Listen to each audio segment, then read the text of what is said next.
क्या India cricket की 100 साला हिस्ट्री चेंज करने जा रहा है? रोहित शर्मा क्या वर्ल्ड रिकॉर्ड बनाएंगे? इस पर बात करेंगे। साथ साथ आज पीसीबी ने फाइनली बड़ी सर्जरी की है। बाबर आजम, शाहीन अफरीदी, नसीम शाह, इन सारे प्लेयर्स को ड्रॉप कर दिया है और दूसरे प्लेयर्स को इंडक्ट कर लिया है Pakistan versus England second test third test के लिए। तो क्या बाबर आजम और शाहीन अफरीदी को ड्रॉप करना ये सही फैसला है? और क्या लेसन है? बाबर और शाहीन जिंदगी का सबसे बड़ा लेसन दे गए हैं। क्या मामला है ये भी आपको बताऊंगा। और साथ साथ बात करेंगे कि पीसीबी ने जो ब्लंडर मारा है, बहुत ही बड़ा ब्लंडर पीसीबी ने किया है, इस पर भी बात करेंगे। सिर्फ इतनी रिक्वेस्ट है, अगर आप चैनल पे पहली दफा आए हैं तो भाई सब्सक्राइब के बटन पे लाजमी क्लिक करिएगा। 10K की फैमिली कंप्लीट हुई है और अभी हम 11K की तरफ बढ़ रहे हैं, इसलिए हम्बल रिक्वेस्ट है, शो देख रहे हैं तो सब्सक्राइब लाजमी करिएगा ताकि जल्दी से 11,000 सब्सक्राइबर्स कंप्लीट हो जाए। एक बात की गारंटी है भाइयों, इस प्लेटफॉर्म पर आपको सच्ची बात, खरी बात और फैंस की बात सुनने को मिलेगी, क्योंकि यहाँ पर मेरा जो मकसद है वो फैंस की बात करना है। चलें अब आते हैं टॉपिक पर। सबसे पहले मैं बाबर आजम से और पूरी पाकिस्तानी क्रिकेट टीम से जो है वो माफ़ी मांगूंगा। वजह यह है कि जो मेरा Pakistan versus England first test का जो डे 5 था जिससे पाकिस्तान हारा, तो सच्ची बात है कि मैं बहुत ज़्यादा गुस्से में था, हद से ज़्यादा। हार जो है वो नहीं बर्दाश्त होती कभी कभी, और इस तरह एम्बेरसन यानी कि जो हुआ, जिस तरह हारे, तो मैं आया, मैंने शो किया और मैंने बहुत ज़्यादा उस दिन गुस्सा कर दिया। लानत के लफ्ज़ भी मैंने यूज़ किए।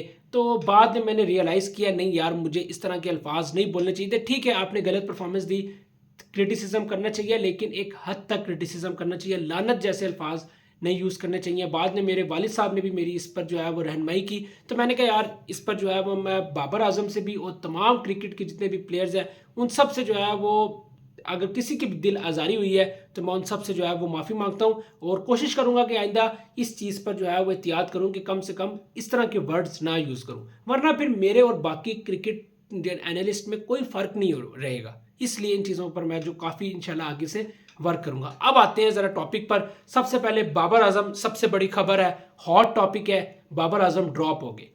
दोस्तों ये एक बहुत बड़ा लेसन भी है। बहुत बड़ा लेसन ये है कि आप जितने भी बड़े प्लेयर हो, लेकिन कभी अरूज आता है, कभी जवाल आता है। दोस्तों ये वो बाबर आजम है जो दुनियाई क्रिकेट में इस एक वक्त में नंबर 1 रैंकिंग में था। सर गैरी सोबर्स का अवार्ड बाबर आजम को मिला, शाहीन अफरीदी को गैरी सोबर्स का अवार्ड मिला। ये वो अवार्ड है जो क्रिकेटर ऑफ द ईयर का अवार्ड है। ये पाकिस्तान में आज तक किसी को नहीं मिला था, वाहिद इन 2 प्लेयर्स को मिला, एक शाहीन को, एक बाबर आजम को। दुनिया क्रिकेट में माना जाने वाला नाम। भारत में विक्रांत गुप्ता जैसे सहाफ़ी जो है वो बाबर आजम को फैब 5 में रखते थे, पूरी आईसीसी की रैंकिंग में टॉप कर रहे थे। विराट कोहली के साथ कंपैरिजन किया जा रहा था, विराट कोहली बाबर का नाम लेते थे। बाबर आजम इस वक्त टॉप ट्रेंड था पूरी दुनिया में। लेकिन आज बाबर आजम के साथ वो हो गया जो बाबर आजम ने शायद कभी सोचा भी नहीं था कि मैं एट द एंड इस हाल में आ जाऊंगा कि मुझे टीम से ही ड्रॉप कर दिया जाएगा। दोस्तों ये होता है, लेकिन अब ज़रूरत थी। मैं सच्ची बात करूंगा, खरी बात करूंगा कि बाबर को ड्रॉप करने का फैसला बिल्कुल ठीक है। आप पाकिस्तान से भड़के नहीं हो। 18 मैचेस में आपकी यार 150 नहीं है, तो आप कैसे डिजर्व करते हो? 18 मैचेस में 150 नहीं है। तो अब ये बाबर आजम पर है कि बाबर आजम अब इस ड्रॉप को किस तरह लेते हैं। अगर तो बाबर आजम ने इसको पॉजिटिव लिया और बाबर आजम ने दोबारा अपनी गलतियों पर काम किया, तो दोस्तों मैं ये आपको बता रहा हूँ कि बाबर आजम बहुत स्ट्रॉन्ग कम बैक करेंगे, बहुत स्ट्रॉन्ग कम बैक करेंगे। लेकिन अगर बाबर ने इसको नेगेटिव ले लिया ना, तो फिर ये बाबर आजम का कैरियर भी शायद ख़त्म कर दे। अब ये बाबर पर है कि बाबर इसको कैसे लेते हैं, ये बड़ा इंपॉर्टेंट है। शाहीन अफरीदी की भी मिसाल हमारे सामने है कि शाहीन दुनिया क्रिकेट में माना जाने वाला नाम। आईपीएल मुझे अच्छी तरह से याद है, आईपीएल 2021 जिस टाइम जो है वो शाहीन ने इंडिया के साथ जो किया था और पूरे वर्ल्ड कप में किया था, पूरी दुनिया में अपने आप को मनवाया था। उसके बाद ये बात हो रही थी कि अगर शाहीन अफरीदी आईपीएल की ऑक्शन में होते तो शाहीन अफरीदी जो है वो सबसे महंगे खिलाड़ी बिकते। जो शाहीन अफरीदी का नाम था, भारत में उसका खौफ था शाहीन अफरीदी का, पूरी दुनिया में शाहीन अफरीदी हो रहा था। लेकिन आज शाहीन अफरीदी 130 132 की पेस से आगे नहीं जा रहे। तो अरूज और जवाल ये सबसे बड़ा लेसन है अपनी लाइफ में भाइयों। आप कभी भी अपनी ज़िंदगी में बहुत ज़्यादा अरूज पर भी हो तो आप एक बात याद रखना कि जवाल आने में ज़्यादा टाइम नहीं लगता। इसलिए हमेशा जब आप अरूज पर हो तो कभी भी आप ज़्यादा खुश ना हो, क्योंकि ये वक्त भी चला जाता है। ये एक बहुत बड़ा लेसन है। तो ये मैंने कहा आपके साथ बात करूं। बाकी अब आते हैं भाई, जो मेन बात है वो है स्क्वाड पे। तो स्क्वाड चेक करते हैं क्या है। जो 4 बड़े प्लेयर्स को इंडक्ट किया है, बाबर आजम की जगह कमरान गुलाम को इंडक्ट किया है। कमरान गुलाम कोई बुरी चॉइस नहीं है, उसने डोमेस्टिक क्रिकेट में परफॉर्मेंसेस दी, हर जगह उसने परफॉर्मेंसेस दी और वो डिजर्व करता था इस टीम में खेलना। तो कमरान गुलाम को फाइनली अब चांस मिलेगा। अब देखते हैं कमरान गुलाम कैसी परफॉर्मेंस देते हैं। इसके अलावा मेहरान मुमताज़ को भी इंडक्ट कर लिया गया है। मोहम्मद अली जो फास्ट बॉलर्स है उनको भी इंडक्ट किया है। साथ साथ बात की जाए साजिद खान को इंडक्ट किया है। ये 4 प्लेयर्स जो हैं वो इंडक्ट किए हैं। साथ साथ जो है वो नुमान अली और जाहिद महमूद दोबारा पाकिस्तान की टीम में है। तो ये पूरा स्क्वाड है बेसिकली, बाकी स्क्वाड तो सेम ही है। अब मैं ज़रा अगर आपके साथ सिंपल आसान लफ्ज़ों में बात करूं तो एक प्लेयर के साथ अभी भी ज्यादती है। मैं सीधी बात करूंगा, अभी भी इस प्लेयर के साथ ज्यादती है, वो है इमामुल हक। इमामुल हक ने जिस तरह टेस्ट क्रिकेट में पाकिस्तान के लिए परफॉर्मेंसेस दी थी वो हैरानकुन थी और अनबिलीवेबल थी। लेकिन जिस तरह इमाम को बिल्कुल साइड लाइन कर दिया ना, ये ज्यादती है। अभी तक साइम अयूब को जितने चांसेस मिले हैं पाकिस्तान की हिस्ट्री में, इतने चांसेस किसी बड़े प्लेयर को नहीं मिले जितने साइम को मिले हैं। तो कम से कम अब तो इमामुल हक की जगह बनती थी साइम अयूब की जगह, लेकिन साइम को चलो एक मौका मिला है। अब साइम अयूब के ऊपर है कि क्या ये इस सीरीज में परफॉर्मेंसेस देंगे नहीं देंगे, वही अब साइम अयूब के ऊपर है। बहुत बड़ा चांस साइम अयूब को एक दफ़ा फिर मिल गया है। इमामुल हक के साथ मुझे अभी भी लगता है ज्यादती हुई, या आप लोग अपनी राय कमेंट सेक्शन में दे सकते हैं। बाकी बॉलिंग में बात की जाए तो मेहरान मुमताज़ दोस्तों ये फ्यूचर प्रोस्पेक्ट है। और मैं आपको बताऊं जितना क्लेवर बॉलर है ना मेहरान मुमताज़, मैंने पहले टेस्ट के स्क्वाड पे भी बात की थी कि मेहरान मुमताज़ को लाजमी होना चाहिए था। तो फाइनली मेहरान मुमताज़ आ गए हैं।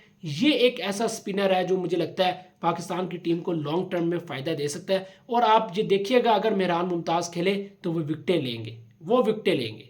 मेहरान मुमताज़ के पास ये एबिलिटी है कि वो इंग्लैंड को फंसा सकता है। अब देखते हैं क्या होगा क्या नहीं होगा, ये वक्त बताएगा। लेकिन मुझे मेहरान मुमताज़ से बहुत ज़्यादा उम्मीद है और मुझे ऐसे लगता है ये यंग टीम जो है ना। अच्छा, एक और कमी जो है ना वो फास्ट बॉलर में है। मोहम्मद अली को आपने इंडक्ट किया लेकिन मोहम्मद अली की फिटनेस नहीं है। अगर आपने इंडक्ट करना था ना किसी को इस वक्त फॉर्म के हिसाब से फास्ट बॉलिंग में, वो मोहम्मद हसनैन थे। हसनैन पेस से भी बॉलिंग कर रहा था, स्विंग भी कर रहा था और वो इस कंडीशन से बहुत ज़्यादा आगाह था। तो हसनैन एक ऐसी चॉइस थे जिसको आपको लाजमी रखना चाहिए था इस टेस्ट सीरीज में। लेकिन चलो अब सिलेक्टर का अपना फैसला है। अब आते हैं इंडियन क्रिकेट क्या हिस्ट्री चेंज करेगी या नहीं करेगी, ये मैं आपको ज़रा जल्दी से बता दूं। भाई जो इंडिया ने कल कर दिया ना 297 रन, अभी भी यकीन नहीं हो रहा कि भारत ने 297 रन बनाए हैं। अभी भी पाकिस्तानी मीडिया शौक में है, सच्ची मैं आपको बता रहा हूं। हर कोई ये बात कर रहा था यार 297 रन बना दिए। तो अब ये मैं आपको बता रहा हूं दोस्तों, ये मैंने आज नहीं, जिस दिन गौतम गंभीर इंडिया के कोच बने थे मैंने उसी दिन कहा था कि गौतम गंभीर क्रिकेट की हिस्ट्री चेंज करने जा रहे हैं। उन्होंने इंडियन क्रिकेट का माइंडसेट चेंज करने जा रहे हैं। वजह क्या थी, मैंने गौतम गंभीर की कोचिंग आईपीएल में देख ली थी। जिस लेवल से कोलकाता ने खेला था ना उस आईपीएल में, मुझे वहीं से आइडिया हो गया था कि भाई गौतम गंभीर इंडियन क्रिकेट में ये चीज़ ले आएगा, और ले आए। और अब इंडिया आपके सामने है, टेस्ट क्रिकेट में वर्ल्ड रिकॉर्ड्स बना रहा है। Fastest 50, fastest 100, fastest 150, fastest 200, fastest 250, ये सारे रिकॉर्ड इंडिया ने बनाए हैं। अब T20 क्रिकेट में फास्टेस्ट हाई रन्स का स्कोर बना दिए इंडिया ने 297, और 300 का माइलस्टोन हो जाना था अगर ये थोड़ा सा 1-2 बॉल्स का बस डिफरेंस था, वरना 300 हो जाना था। तो ये इंडिया ने वर्ल्ड रिकॉर्ड बना दिया है। रोहित शर्मा क्या वर्ल्ड रिकॉर्ड बनाएंगे दोस्तों? रोहित शर्मा शाहिद खान अफरीदी का रिकॉर्ड ब्रेक करने के बहुत ज़्यादा करीब है। ओडीआई क्रिकेट में 300 तकरीबन जो है वो उनको अब 20 छक्के और चाहिए। शाहिद खान अफरीदी के आपको पता है कि 350 प्लस छक्के हैं, और वर्ल्ड क्रिकेट में सबसे ज़्यादा छक्के आज भी शाहिद खान अफरीदी के हैं ओडीआई क्रिकेट में। रोहित शर्मा 332 छक्कों के साथ दूसरे नंबर पर है, क्रिस गेल का रिकॉर्ड ब्रेक कर चुके हैं। तो अब रोहित शर्मा को सिर्फ और सिर्फ 20 छक्के चाहिए और वो शाहिद खान अफरीदी का वर्ल्ड रिकॉर्ड सबसे ज़्यादा छक्कों का ब्रेक कर सकते हैं। तो मैंने कहा ये भी एक अपडेट आपके साथ शेयर करूं। आप साथ साथ बात करें पीसीबी का भंड और ब्लंडर। ब्लंडर ये है कि दोस्तों पाकिस्तान इंग्लैंड से हारा, उसके साथ ही थोड़ी देर बाद पीसीबी ने सिलेक्टर किसको बनाया? अलीम डार को, आकिब जावेद को। मैं सिर्फ इतना पूछता हूं कि यार थोड़ी तो क्रिकेट सेंस होती है, ये नहीं होती कि अलीम डार सारी जिंदगी जिसने अंपायरिंग की है, जिसने क्रिकेट खेली नहीं, जिसको पता नहीं, आपने उसको जो है वो सिलेक्टिव से आपने उसको सिलेक्शन कमेटी में डाल दी है। अब इस पर मैं क्या कहूँ क्या ना कहूँ। फिर मैं गुस्सा होता हूँ तो फिर लोग नाराज़ होते हैं कि यार गुस्सा होता है। लेकिन अब आप मुझे बताएं ना कि जिस बंदे ने सारी ज़िंदगी अंपायरिंग की है उस बंदे का क्या काम है सिलेक्शन कमेटी में? ये चीज़ें समझ आती हैं? आकिब जावेद की भी नहीं समझ आ रही कि आकिब जावेद तो सारी लाहौर कलंदर, क्या आकिब जावेद ने पाकिस्तान की सिलेक्शन कमेटी सिलेक्शन करनी है या लाहौर कलंदर की सिलेक्शन करनी है? और क्या आकिब जावेद ने लाहौर कलंदर से रिज़ाइन दे दी है? क्या आकिब जावेद अब लाहौर कलंदर के साथ अटैच है या नहीं है? ये भी पूछना चाहिए। तो जिस तरह की सिलेक्शन कमेटी बनाई है ना, कोई किसी किस्म की जो है वो उससे सेटिस्फेक्शन नहीं है।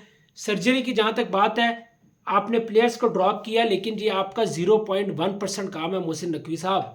आपके अभी बड़े बड़े टास्क हैं जो आपने करने हैं, ये मैं आपको अभी बता रहा हूँ। आपको नया कोच, नया कप्तान, और साथ साथ बात की जाए तो आपको फिजिशियंस, डॉक्टर्स, हर चीज़ आपको नहीं चाहिए। दोस्तों ये सारी बात करनी थी। जो अच्छा लगा वो वीडियो को लाइक लाजमी करें, शेयर करें और चैनल से अपने प्यार लाजमी बढ़ाएं। सब्सक्राइब के बटन पर लाजमी क्लिक करें। अभी आप अपने होस्ट मतीउद्दीन को इजाज़त दें। अल्लाह हाफिज़।